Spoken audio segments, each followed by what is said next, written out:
Hello जी, आशा करती हूँ कि आप सभी बहुत अच्छे होंगे भई। जैसा कि आप सभी को पता है कि हरियाणा पब्लिक सर्विस कमीशन की तरफ से काफ़ी सारी पीजीटी की वैकेंसी निकाली गई हैं। तो इकोनॉमिक्स की का कंप्लीट हो चुका है, लेकिन फाइनल रिज़ल्ट नहीं आया है। अभी स्टे है भई उसके ऊपर। तो बच्चे पूछ रहे थे कि मैम हमें क्या करना चाहिए? जो सिलेक्टेड है भई, जिनको श्योर ये पता है कि आपका सिलेक्शन हो रहा है, तो इस रिगार्डिंग आप खुल्लर सर से मिल सकते हैं। देखो, वैसे कोर्ट में केस है तो कोई दूसरा कर नहीं सकता, लेकिन हाँ, इतना ज़रूर हो सकता है कि मान लीजिए अगर आपकी हियरिंग ही नहीं आएगी तो ऐसे तो आपको नेक्स्ट डेट ऐसे मिलती रहेगी।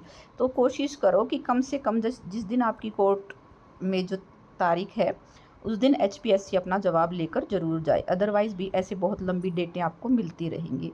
तो इसके लिए आप खुल्लर सर से मिल सकते हैं, अपने लेवल पर प्रयास कर सकते हैं। दूसरा भई, जो इंग्लिश का है, अभी तक इंग्लिश की डेट अनाउंस नहीं की गई है। इंग्लिश की डेट अनाउंस आप देख सकते हैं, पीजीटी का कहीं भी इंग्लिश का कोई जिक्र नहीं है। तो बच्चे पूछ रहे थे, देखो भाई, बोला उस दिन यही गया था कि हम इंग्लिश का भी जल्द ही शेड्यूल जारी कर देंगे, लेकिन इंग्लिश का आया नहीं है।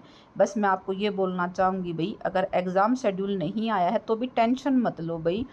वैकेंसी बहुत सालों में जाके अभी ये आ गई ना पीजीटी की, आपको पता है इंग्लिश की बहुत बड़ी वैकेंसी है। पता नहीं अगली साल कितनी निकले कितनी ना निकले आपकी।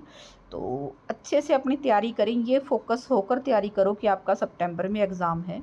अगर आप तैयारी अच्छे से करेंगे तभी तो आप पेपर अच्छे से दे पाएंगे। ठीक है, तो अपनी बढ़िया तैयारी करो भाई। दूसरा ये है कि एटीओ और टीओ, ठीक है, पोस्ट निकली हुई हैं असिस्टेंट।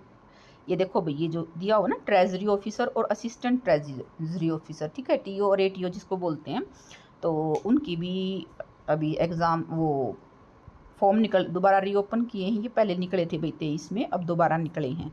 तो जिसने फॉर्म अप्लाई नहीं कर रखा वो अपना अपना भर दो दोबारा से, ठीक है। और इसकी भी तैयारी सेम ही है, तो जिसने नहीं भर रखा वो अपना भर देना। ग्रेजुएशन लेवल पर है और कुछ नहीं मांग रखा इसके अंदर। अब बात करते हैं भई ये एग्ज़ाम शेड्यूल की। आपने देख लिया होगा ये एग्ज़ाम शेड्यूल जो इसमें दिया हुआ है, तो इन्हीं डेटों पर आपके एग्ज़ाम होने वाले हैं। इसलिए अपनी एग्रीकल्चर, इंजीनियरिंग, ये सारे भई, ठीक है। और इनका सीधा सब्जेक्ट नॉलेज टेस्ट होने वाला है भई। जो ये जो इंजीनियरिंग वाले हैं, ठीक है, इनका सबका ही सीधा आपका सब्जेक्ट नॉलेज टेस्ट होगा। तो अच्छे से तैयारी करें। सिर्फ जो इसमें सुपरिटेंडेंट की पोस्ट है उसका आपका प्री होना है, बाकी सबका मेंस होना है। तो अच्छे से अपनी तैयारी करो भाई। मेरी तरफ से आप सभी को ऑल द बेस्ट है। दूसरा भाई, इंग्लिश का एग्ज़ाम है कल। तो इंग्लिश वाले बच्चों को यही बोलना चाहूँगी भाई, आपको ज़रूरी नहीं है कि आप 15 के 15 क्वेश्चन पहले रीड करो, बिल्कुल भी नहीं। हम ऐसा इसलिए करते हैं जब मान लो आपको छूट हो। हमारे वाले में था कि 18 में से आपको 15 करना है, तो हमें पता होना चाहिए कि हमें वो 3 कौन से छोड़ने हैं। लेकिन यहाँ पर आपके पास इतना टाइम नहीं है कि आप 15 के 15 आप पढ़ोगे फिर दोबारा आप उनको देखोगे। इसीलिए ये कोशिश करते चलो भाई कि 15 आप स्टार्टिंग में जो पहला क्वेश्चन कर, क्योंकि करने सारे हैं, कंपलसरी हैं, तो टाइम वेस्ट करना ही क्यों है आगे जाके।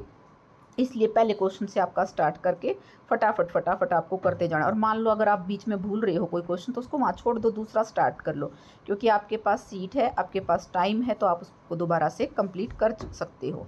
तो ज़रूरी नहीं है कि आप सारे प्रश्न पढ़ो। हाँ, ये ज़रूर याद रखना भाई, जितना पूछा गया है आपको उतना ही लिखना है। अगर आपको 5 नंबर का पूछा तो 5 नंबर का। वैसे अभी जितने असिस्टेंट प्रोफेसर के एग्ज़ाम हुए हैं तो डायरेक्ट सीधा 10 नंबर का ही दिया हुआ है। हमारे में ऐसा था कि 5+5 में पूछ रखा था, कहीं 2+8 में पूछ रखा था, लेकिन असिस्टेंट प्रोफेसर वाले में आप ज़्यादातर देखोगे तो सीधा 10 का 10 ही पूछ रखा है। तो पहले पर्सन को समझना है कि पूछा क्या गया है और आपको लिखना क्या है। अच्छे से अपने पॉइंट जो हैं वो बिल्कुल क्लियर, क्योंकि राइटिंग बहुत गंदी हो जाती है अभी एग्ज़ाम करते करते। तो कोशिश करें कि पॉइंट्स को बहुत अच्छे से आप अपना लिख पाएँ। और अच्छा, आपको अपनी तरफ से अच्छा आंसर डिलीवर करना है भाई, ठीक है। और पीजीटी की वैकेंसी भी आएंगी भाई अभी नेक्स्ट उसमें ईयर में। हो सकता है नवंबर दिसंबर का बोला था भाई, लेकिन अभी जो शेड्यूल है उसके हिसाब से लगता नहीं कि नवंबर दिसंबर में आएंगी। मार्च अप्रैल में ज़्यादा चांस बन रहे हैं। तो अपनी तैयारी करो भाई अच्छे से। और मेरी तरफ से आप सभी को ऑल द बेस्ट है।